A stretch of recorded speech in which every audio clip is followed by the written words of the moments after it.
tere tulemast, skorpionid, siin on teie aprillikuu ülevaade.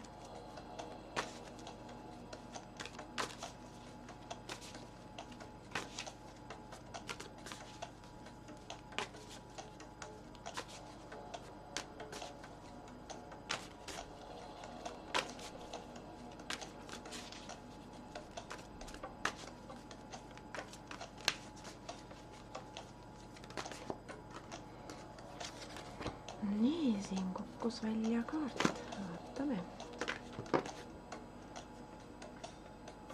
Ja veel kukkus. Ehk siis tuleb selline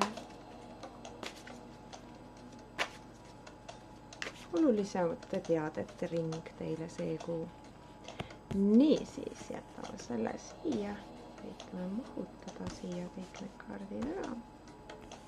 Kõige esimene väljakukkuja kõige olulisem, läbi selle hakkame vaatama ülejäänud. Niisiis. Teil on ahvatlus see kuu millegi pärast. Kas siis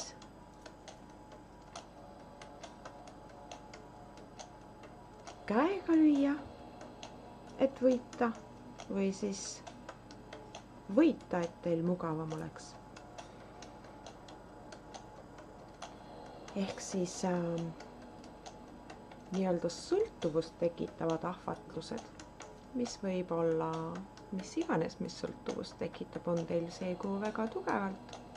Ja teil on nüüd vaja sellele, et sellest välja saada, ehk siis edasi liikuda. Teil on siis tarvis sellist jõudu või enesekindlust, seesmist.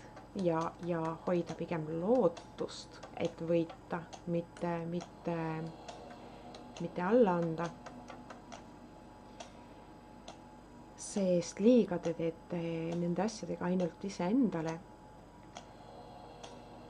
Millegagi te igal juhul sellel kuul liialdate või plaanite liialdada või satute liialdama.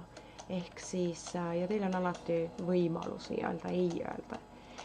Te küll alati jääte turvaliselt, nii-öelda jääte ellu, aga kui te nüüd istute maha ja mõtlete, kas on mõtet, ehk siis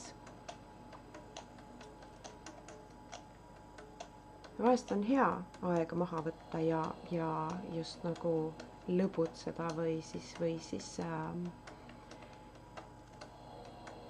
siis nii-öelda rihma lõdvaks lasta, aga selleks on ka teisi mooduseid. Äkki te vaatate natukene kuskile mujale ja mõtlete, millised on need teised moodused, kuidas seda saaks teha.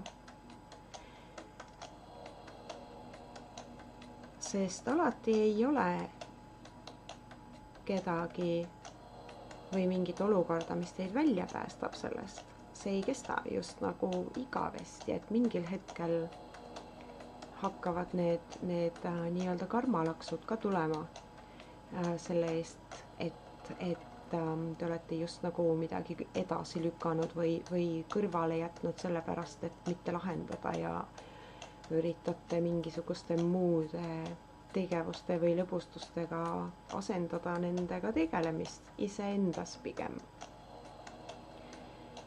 Ehk siis, kui te nüüd suudate sellest üle olla, siis on teil siit ainult võita, edasi liikuda ja te isegi ei tea, milline uus perspektiiv teile avaneb, kui te suudate seda teha. Aitäh ja olge hoitud!